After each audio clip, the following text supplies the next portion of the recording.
I'm blind. This is the world's first ever adaptive skate park, built for the blind. And by the blind. Like this 40-foot long flat bar. There's so much room to set up. And ledge to match. This whole side is quarter pipe, so you don't have to worry about falling off the edge. When you can't see, it's hard to go in a straight line sometimes, and this gives you plenty of room so you know you can go left or right. Like even this crack lines you up perfectly with the mani pad.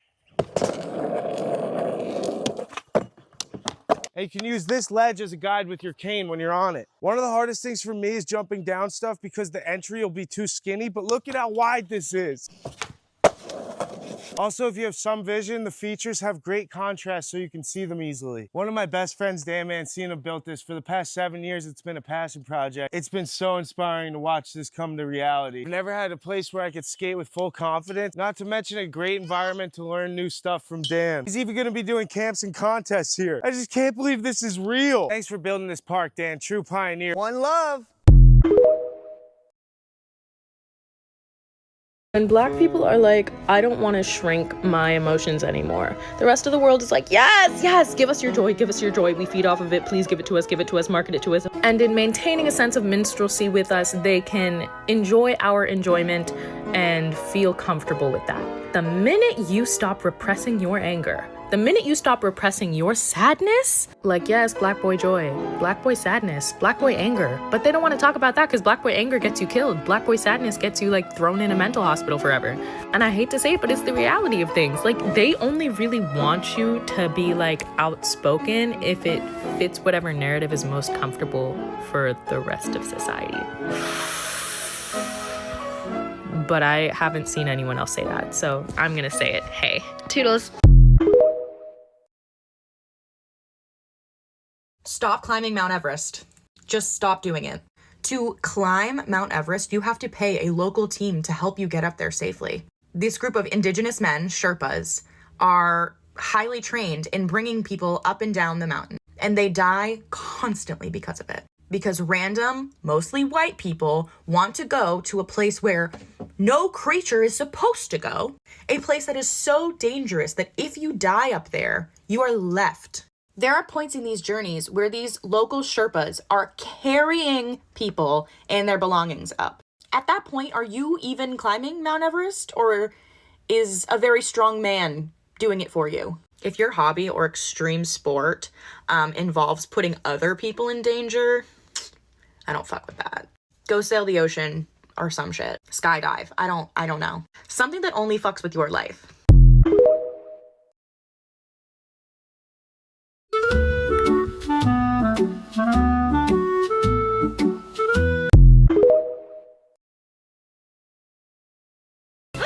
I'm coming up on 10 years since I got my boobs done.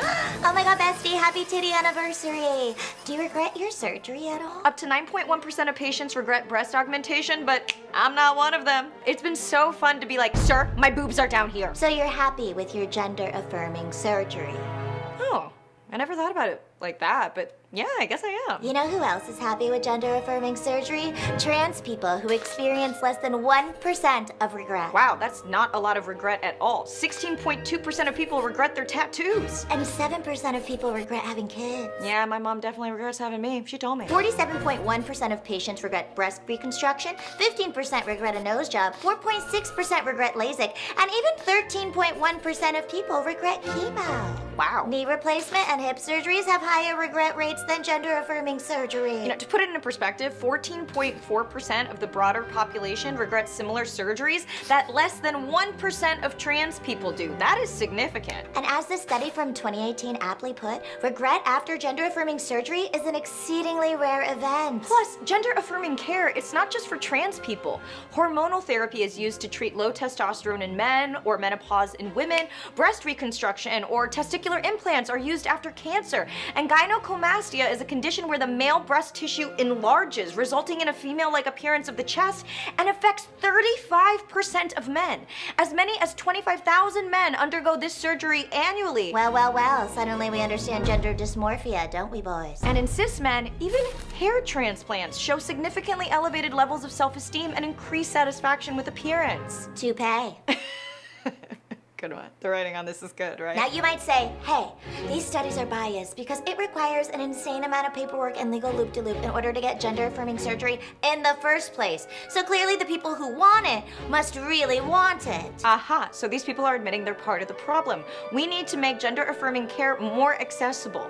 51 studies found that gender transition improves the well-being of transgender people. Slay. Even just being prescribed gender-affirming hormones helps them have significantly lower levels of depression. Plus, the most common cited reason for detransitioning was due to pressure from a parent, pressure from other family members, pressure from spouses or partners, or because they faced too much harassment or discrimination post-transition and had trouble getting a job. You know, it's far more common for people to regret not transitioning or to regret delaying start of treatment. And usually the source of the regret itself is because the results were suboptimal. Not because they got the surgery and suddenly were like, oh my god, I'm actually not trans. Please give me my titties back, doctor. Honestly, if you care about blocking gender-affirming care, you're a loser. With too much time on your hands, get a hobby, scrapbook. Seriously, go die, JK. Ooh, that was clever, that was spicy. A little bit of edge on that one. Stop it, it's that gender-affirming care. These titties, they make me spicy, they make me unstoppable. I just gotta share my opinion. They ironically gave you a big head. And big titties. Unstoppable titties. Gender-affirming my care. God. Vote your titties for president. I'm gonna put your titties on the ballot this next election cycle. If there is a next election cycle.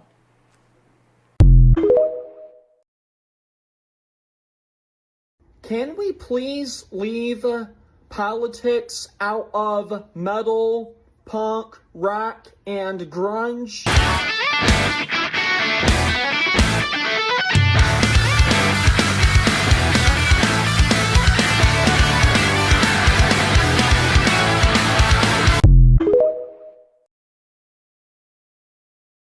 Let's learn my new dance while we learn about Marxist theory.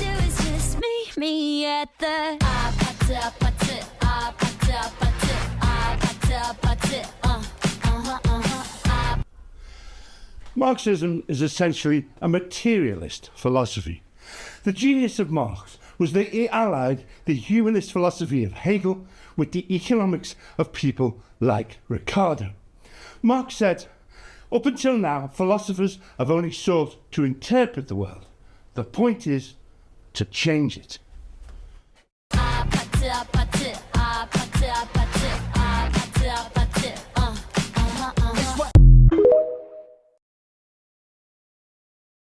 Elon and Trump messy gay breakup. Happy Pride Month! Let me catch you up. 2 days ago, Elon Musk calls Trump's budget bill a disgusting abomination. Trump says, okay, well, the easiest way to save money in our budget then, billions and billions of dollars, is to terminate Elon's governmental subsidies and contracts. I was always surprised that Biden didn't do it. Elon said, hold my beer. He said, Donald Trump, you're gonna cancel my contracts? You're in the Epstein files. That's the real reason they've not been made public. Trump was not a fan of this tweet, so Steve Bannon said Elon should be deported, and then Elon calls for Trump to be impeached. Then Kanye West decided he needed to be involved and tweeted, bros, please no, hug emoji, we love you both so much. And then AOC went on the news to say the girls are fighting, aren't they? Long story short, I have 129 tweets to read you, okay? Lock in, we're gonna have a night. I think taking a trip together on one of these would give them the time and space they need to process and move forward. Gentlemen, please, this is nothing an old-fashioned duel couldn't fix. We could solve our nation's debt crisis by having Donald Trump and Elon Musk fight live on pay-per-view. Libs and MAGA are both gonna key my Tesla now, god damn it. Now what am I gonna do with this? My apolitical sister just asked about Elon's crash out. Online has broken containment. All we need is Elon to turn on Israel and this night will be perfect. Follow for like 5 more parts. I guess I'm not sleeping tonight. Bert and Ernie are gay. They are a gay couple. Bert and Ernie have been a gay couple on children's television in the United States for over 50 years. For over 50 years, there has been a gay couple on children's television. All right? And before you come out here and you say, well, Sesame Workshop came out and said they're just best friends. Sesame Workshop doesn't know what the fuck they're talking about. Because their defense for why they're just best friends is that puppets don't have a sexuality. But I know that's bullshit, because what the fuck are Kermit and Miss Piggy then, if Muppets don't have a sexuality? Because they're fucking. What, you're telling me Kermit and Miss Piggy are just buddies? Come on now. So we know heterosexuality exists. All right? Even interspecies heterosexuality exists. But you're going to tell me homosexuality doesn't exist? Bullshit. Absolute horseshit. Bert and Ernie are a gay couple. This is a classic case of historians saying, oh no, they were just roommates. No, motherfucker, they're fucking, dude. Bert and Ernie fuck all the time, okay? And we should be proud of them for that and celebrate them. Bert and Ernie are gay icons, in my view, personally. I think they're iconic. So, just this Pride Month, remember, Bert and Ernie, one of the first gay couples on television, if not the first gay couple on television. I'm not sure about that, though. But, yeah. Trans women are caricatures of women. They put on their wigs and their nails and their lashes and their makeup because that's what they think being a woman is. It's just a performance of femininity. It's disgusting. Okay, here's me without any makeup and wigs on. Just my normal self. What the fuck? You think that's what being a woman is? You look like that and you want me to call you a woman? The audacity. It's disgusting.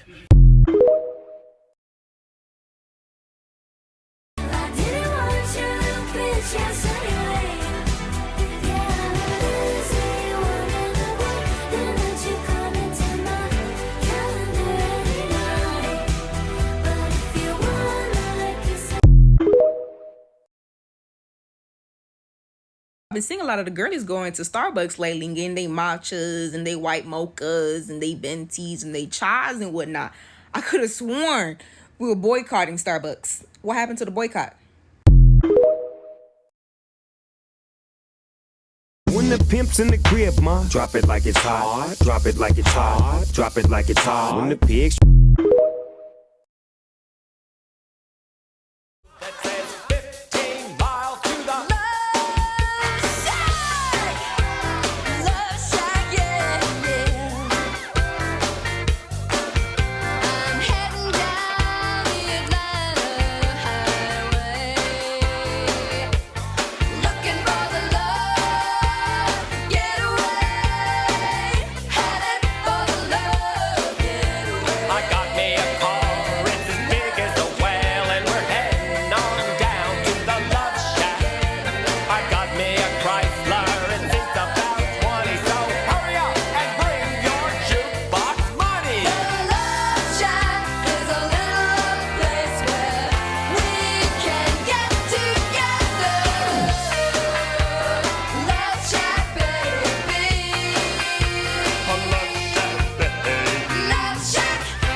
Cyborg, why don't you share a political opinion? Fine. I think the government should do everything it can to make sure its people are well cared for.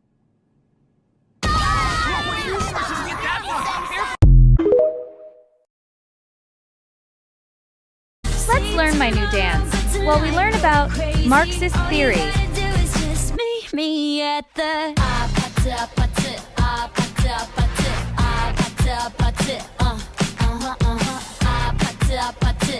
What is central to Marxism is class, economic class.